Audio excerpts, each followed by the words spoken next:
Hallelujah. കർത്താവായ ദൈവമേ, ഈ വചനം ധ്യാനിക്കുന്ന സമയത്ത് ഈ വചനത്തിന്റെ അഭിഷേകം ഞങ്ങൾക്ക് നൽകണമേ. ഈ വചനത്തിന്റെ അഭിഷേകത്തിലൂടെ നല്ലവനായ ദൈവമേ, ഞങ്ങളുടെ എല്ലാ നിയോഗങ്ങളെയും നീ ആശീർവദിക്കണമേ. ഈ വചനം കേൾക്കുന്ന സമയത്ത് ഈ വചനം എന്നിൽ ജീവിക്കാൻ വേണ്ടി അങ്ങയുടെ പരിശുദ്ധാത്മാവിനെ എനിക്ക് നൽകണമേ. പരിശുദ്ധ അമ്മേ മാതാവേ, ഈ സമയത്തിങ്കൽ എനിക്ക് വേണ്ടി മാധ്യസ്ഥം വഹിക്കണമേ.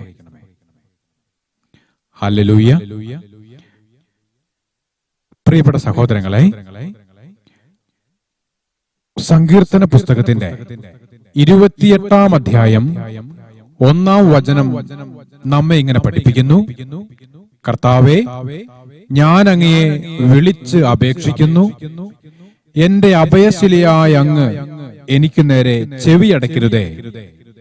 അങ്ങ് മൗനം പാലിച്ചാൽ ഞാൻ പാതാളത്തിൽ പതിക്കുന്നവനെ പോലെയാകും.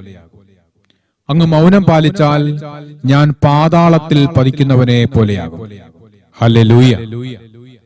പ്രിയപ്പെട്ട സഹോദരങ്ങളെ, സങ്കീർത്തന പുസ്തകത്തിൽ നാം ഇപ്പോൾ കാണുന്ന ഈ വചനം പലപ്പോഴും നാം ദൈവത്തോട് ചോദിക്കുന്ന ഒരു ചോദ്യമാണ് സങ്കീർത്തകൻ ഇവിടെ പറഞ്ഞിരിക്കുന്നത്. ചിലപ്പോ നമ്മുടെ ജീവിതത്തിൽ വലിയ സങ്കടങ്ങളും നിരാശയും ദുഃഖങ്ങളും ഒക്കെ ഉണ്ടായിരിക്കുന്ന ഒരു അവസരത്തിൽ നമ്മൾ വിശുദ്ധ ദേവാലയത്തിൽ പോയിരുന്ന് കുരിശിലേക്ക് നോക്കി പ്രാർത്ഥിക്കുക. കുറെ സമയം പ്രാർത്ഥിച്ചു, ഒരു 5-10 മിനിറ്റ് നമ്മൾ പ്രാർത്ഥിച്ചു. എന്നിട്ട് കുരിശിലേക്ക് നോക്കുന്ന സമയത്ത് ചിലപ്പോ നമ്മൾ ഇങ്ങനെ ചിന്തിക്കും, എന്റെ കർത്താവേ, ഇത്രയും സമയം ഞാൻ എന്റെ സങ്കടങ്ങൾ മുഴുവൻ പറഞ്ഞിട്ട് നിനക്കൊരു കൂസലും ഇല്ലല്ലോ. ഇത്രയും നേരം ഞാൻ എന്റെ സങ്കടങ്ങൾ മുഴുവൻ പറഞ്ഞിട്ട് നീ ഇങ്ങനെ മൗനം പാലിച്ച് ഒരു കൂസലും ഇല്ലാതിരിക്കുകയാണല്ലോ. ഹല്ലേലൂയ. പ്രിയപ്പെട്ട സഹോദരങ്ങളെ, പലപ്പോഴും നമ്മൾ ചോദിക്കാൻ സാധ്യതയുള്ള അല്ലെങ്കിൽ ചിന്തിച്ചിട്ടുള്ള ഒരു കാര്യമാണ്, എന്തുകൊണ്ടാണ് എന്റെ ദൈവം എന്റെ ജീവിത പ്രശ്നങ്ങളിൽ മൗനം പാലിക്കുന്നത്? ഞാൻ ഇത്രമേൽ സ്നേഹിക്കുന്ന എന്റെ കർത്താവ് ഞാനൊരു കാര്യം പറയുന്ന സമയത്ത് എന്തുകൊണ്ടൊരു ഉത്തരം തരുന്നില്ല? ചില ആൾക്കാർ ചോദിക്കും, ഒരു ചെറിയ ഒരു മെസ്സേജിന്റെ ഒരു കഷ്ണത്തിന്റെ ഒരറ്റം, അത്രയും മതി, ഒത്തിരി അധികം ഒന്നും വേണ്ട. ഒരു മെസ്സേജിന്റെ ഒരു തുമ്പിന്റെ കഷണത്തിന്റെ ഒരു അറ്റം കിട്ടിയാൽ മതി, ഞാൻ രക്ഷപ്പെട്ടു പോകും. ദൈവം ഒന്ന് സംസാരിച്ച് കിട്ടിയാൽ മതി. ഹല്ലേലൂയ. പ്രിയപ്പെട്ട സഹോദരങ്ങളെ, എന്തുകൊണ്ടാണ് കർത്താവ് ഇങ്ങനെ മൗനം പാലിക്കുന്നതെന്ന് നമ്മൾ ചിന്തിക്കാറുണ്ട്. ഞാനൊരു ദിവസം എന്റെ ഒരു സുഹൃത്തിനെ വിളിക്കുകയാണ്, ഫോൺ വിളിക്കുന്ന സമയത്ത് ഞാൻ അവനോട് പറഞ്ഞു, എടാ, നീ ആ സംസാരിക്കുന്ന സ്ഥലത്ത് നിന്ന് കുറച്ച് മാറി നിൽക്ക, അവിടെ ആരൊക്കെയോ കിടന്ന് ബഹളം വെക്കുകയാണല്ലോ എന്ന് പറഞ്ഞപ്പോ അവൻ അങ്ങോട്ട് മാറി നിന്ന് സംസാരിച്ചു. ഒരു 5-10 മിനിറ്റ് നേരം ഞങ്ങൾ സംസാരിച്ച ശേഷം ഞാൻ അദ്ദേഹത്തോട് ചോദിച്ചു, അവിടെ ആരാ കിടന്ന് ഒച്ചപ്പാടുണ്ടാക്കുന്നേ? അവിടെ ആരാണ് കിടന്ന് ബഹളം ഉണ്ടാക്കുന്നേ? അപ്പോൾ അവൻ പറഞ്ഞു, അത് വേറെ ആരുമല്ല, എന്റെ അപ്പനും അമ്മയും തന്നെയാണ്. ആഹാ, സ്ഥിരം പരിപാടി ഇത് തന്നെയാണ്. നീ എന്നെ ഒന്നും മിണ്ടാത്തേ? അത് മിണ്ടാൻ പോകേണ്ട ആവശ്യമൊന്നുമില്ല. കുറച്ചു സമയം കഴിയുമ്പോ ഭാര്യ ചോദിക്കും, നിങ്ങൾ വല്ലതും കഴിച്ചോ മനുഷ്യനെ? അപ്പൊ ഭർത്താവ് ചോദിക്കും, നീ വല്ലതും കഴിച്ചോ? അവര് തന്നെ അവരുടെ കാര്യങ്ങളൊക്കെ സോൾവ് ആക്കും. ഇതിൽ ഇടപെടാൻ വേണ്ടി ഞാൻ പോയി കഴിഞ്ഞാൽ പലപ്പോഴും ഞാൻ ചമ്മിപ്പോയിട്ടുണ്ട്. പ്രിയപ്പെട്ടവരെ, അതുകൊണ്ട് അവൻ പറയാണ്, ഞാൻ ഇതിൽ ഇടപെടാൻ വേണ്ടി പോകാറില്ല, ഞാൻ ഇതിൽ തലയിടാൻ വേണ്ടി പോകാറില്ല. കാരണം അവനറിയാം കുറച്ചു സമയം കഴിയുമ്പോ ആ കാര്യം സോൾവ് ആകുന്നതാണെന്ന്, ആ കാര്യം പരിഹരിക്കപ്പെടുന്നതാണെന്ന് അവന് വ്യക്തതയുള്ളതുകൊണ്ട് അവൻ മിണ്ടുന്നില്ല. Hallelujah, hallelujah. പ്രിയപ്പെട്ട സഹോദരങ്ങളെ, കർത്താവ് മൗനം പാലിക്കുന്നുണ്ടെങ്കിൽ ഞാൻ ചിന്തിക്കുകയായിരുന്നു, ഇതുപോലെ തന്നെ നല്ലവനായ ദൈവം ചിന്തിക്കുന്നത് കുറച്ചു കഴിയുമ്പോ പരിഹരിക്കപ്പെടാൻ വേണ്ടി പോകുന്നൊരു കാര്യമാണ് ഈ പാവപ്പെട്ടവനായവൻ പറഞ്ഞുകൊണ്ടിരിക്കുന്നത്. അല്ലെങ്കിൽ പ്രിയപ്പെട്ട സഹോദരങ്ങളെ, ദൈവം മൗനം പാലിക്കുമ്പോ നമ്മൾ മനസ്സിലാക്കിയെടുക്കേണ്ട ഒരു കാര്യം ഇതാണ്, അതിന്റെ പിന്നിൽ ഒരു ദൈവിക പദ്ധതി ഉണ്ടെന്ന് ദൈവത്തിന് അറിയാവുന്നത് കൊണ്ട് അവൻ മൗനം പാലിക്കുന്നു. പറഞ്ഞേ ഹല്ലേലൂയ. പ്രിയപ്പെട്ട സഹോദരങ്ങളെ, ഈ കുരിശിൽ കിടക്കുന്ന കർത്താവ് 3 ദിവസങ്ങൾക്ക് ശേഷം ഉയർത്തെഴുന്നേറ്റവനാണ്. ഈ ഉയർത്തെഴുന്നേറ്റ കർത്താവിന് അറിയാം 3 ദിവസങ്ങൾ അല്ലെങ്കിൽ 30 ദിവസങ്ങൾക്ക് ശേഷം ഈ പ്രശ്നങ്ങളൊക്കെ പരിഹരിക്കപ്പെടുന്നതാണ്. പറഞ്ഞ ഹല്ലേലൂയ, ഹല്ലേലൂയ. പ്രിയപ്പെട്ട സഹോദരങ്ങളെ, ദൈവത്തിന്റെ മൗനത്തിൽ നിന്നും നമ്മൾ ഒരു കാര്യം വായിച്ചെടുക്കേണ്ടത് എന്താണെന്ന് വെച്ചാൽ, അതിന്റെ പിന്നിൽ ഒരു ദൈവീക പദ്ധതിയുണ്ടെന്ന്. കുരിശിൽ കിടന്നുകൊണ്ട് എന്റെ കർത്താവേ നീ എന്തുകൊണ്ട് എന്നെ ഉപേക്ഷിച്ചു എന്ന് കർത്താവ് കരഞ്ഞു പ്രാർത്ഥിച്ചിട്ട് പോലും ഒരു ഉത്തരവും കൊടുത്തില്ല. ദൈവമായ ഒരു ഉത്തരവും കൊടുത്തില്ല. ആ കാൽവരിയുടെ നെറുകയിൽ വെച്ച് ദൈവം മൗനം പാലിക്കുന്ന സമയത്ത് അവിടെ ഒരു ദൈവീക പദ്ധതി, ഒരു ദൈവീക തീരുമാനം ഉരുത്തിരിയുകയായിരുന്നു. ആ മൗനത്തിന്റെ സമയത്ത് ഒരു ദൈവീക തീരുമാനം, പദ്ധതി രൂപപ്പെടുകയായിരുന്നു, രൂപം കൊള്ളുകയായിരുന്നു. പറഞ്ഞ ഹല്ലേലൂയ.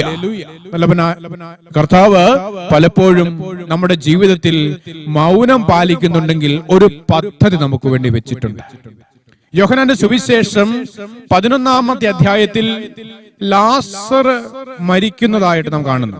ലാസറിന്റെ മരണവുമായി ബന്ധപ്പെട്ട വചനഭാഗം. പ്രിയപ്പെട്ടവരെ, താൻ സ്നേഹിക്കുന്ന ലാസർ രോഗബാധിതനായി എന്നറിഞ്ഞിട്ടും കർത്താവ് പോകുന്നില്ല. താൻ സ്നേഹിക്കുന്നവൻ രോഗബാധിതനായി എന്നറിഞ്ഞിട്ടും വചനം പറയുകയാണ്, നല്ലവനായ ഈശോ കർത്താവ് 2 ദിവസം കൂടെ അവിടെ തങ്ങി പോയില്ല. അവൻ അവിടെ ഒന്നും പറയുന്നില്ല, മൗനം പാലിക്കുക. ലാസർ മരിക്കട്ടെ, ലാസർ സഹിക്കട്ടെ എന്ന് വെച്ചാണോ കർത്താവ് അവിടെ പോകാതിരിക്കുന്നത്? വചനം പഠിപ്പിക്കുകയാണ്, ദൈവത്തിന്റെ മഹത്വത്തിനും അതുവഴി ദൈവപുത്രൻ മഹത്വം പ്രാപിക്കുന്നതിനും വേണ്ടിയാണ്. ഹല്ലേലൂയ. ദൈവത്തിന്റെ മഹത്വത്തിനും അതുവഴി ദൈവപുത്രൻ മഹത്വം പ്രാപിക്കുന്നതിനു വേണ്ടിയാണ് ദൈവം പലപ്പോഴും മൗനം പാലിക്കുന്നത്. ഹല്ലേലൂയ. ഉൽപ്പത്തി പുസ്തകം 22-ാമത്തെ അധ്യായത്തിൽ 1 മുതലുള്ള വചനഭാഗങ്ങളിൽ അബ്രാഹാം ഇസഹാക്കിനെ ബലിയർപ്പിക്കാൻ വേണ്ടി പോകുന്ന വചനം കാണുന്നുണ്ട്. അബ്രാഹാം ഇസഹാക്കിനെയും കൂട്ടിക്കൊണ്ട് പോകാൻ വേണ്ടി ഒരുങ്ങുകയാണ്. വേലക്കാരെ എല്ലാം കൂട്ടി പോവുകയാണ്. 3 ദിവസം അബ്രാഹാം യാത്ര ചെയ്യും. വചനത്തിൽ വ്യക്തമായിട്ട് കിടക്കുകയാണ്.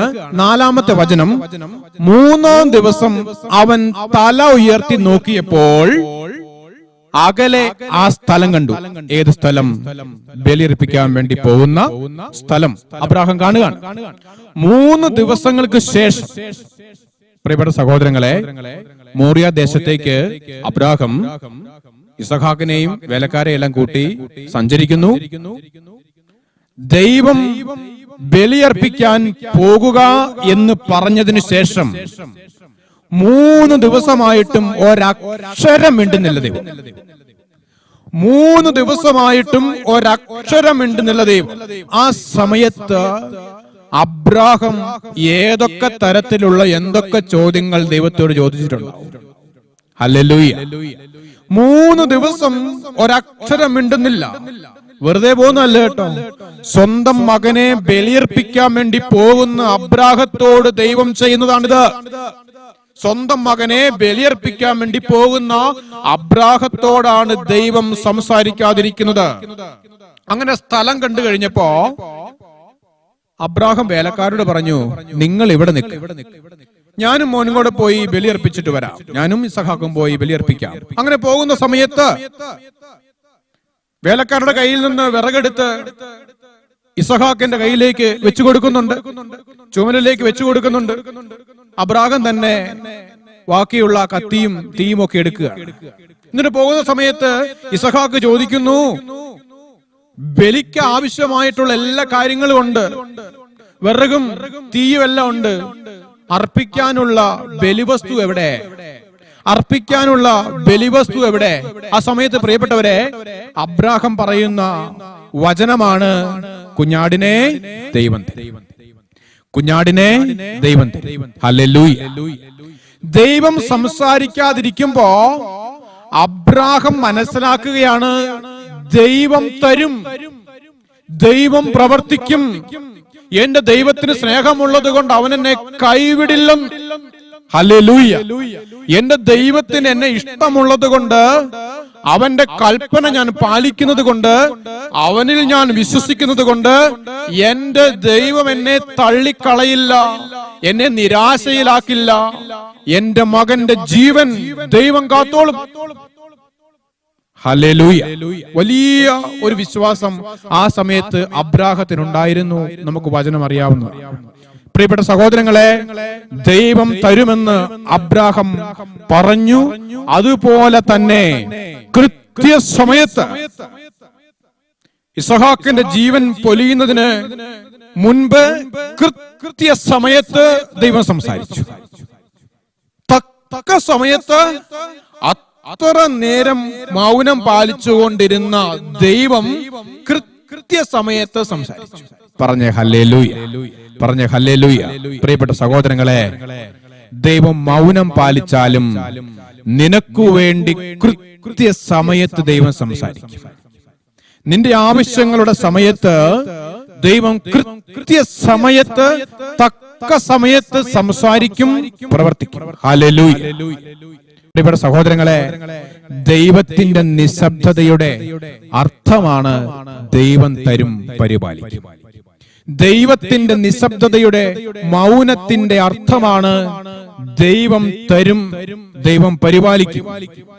ദൈവത്തിന്റെ മൗനം പലപ്പോഴും നമുക്ക് വലിയ നിരാശയോ വലിയ ദുഃഖമോ സങ്കടമോ ഒക്കെ ഉണ്ടായിട്ടുണ്ടായിരിക്കാം. എങ്കിലും ഈ വചനം പഠിക്കുന്ന സമയത്ത് മനസ്സിലാക്കിക്കൊള്ളണം, കർത്താവ് പലപ്പോഴും മൗനം പാലിക്കുന്നത് ഒരു വലിയ പദ്ധതി നമ്മിലേക്ക് നൽകാൻ വേണ്ടിയാണ്. വലിയ പദ്ധതിക്ക് രൂപം കൊടുക്കുകയാണ്.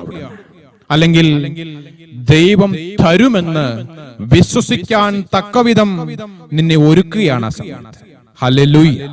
ഈ വചനത്തിന്റെ അഭിഷേകം നമ്മുടെ ജീവിതത്തിൽ ഉടനീളം ഉണ്ടാകാൻ വേണ്ടി പരിശുദ്ധാത്മാവേ ഇറങ്ങി വരണമേ, അഭിഷേകം ചെയ്യണമേ എന്ന് പ്രാർത്ഥിക്കുന്നു. പരിശുദ്ധ അമ്മേ മാതാവേ, ഞങ്ങൾക്ക് വേണ്ടി മാധ്യസ്ഥം വഹിക്കണമേ. യേശുക്രിസ്തുവിന് മാത്രം മഹത്വം ഉണ്ടായിരിക്കട്ടെ.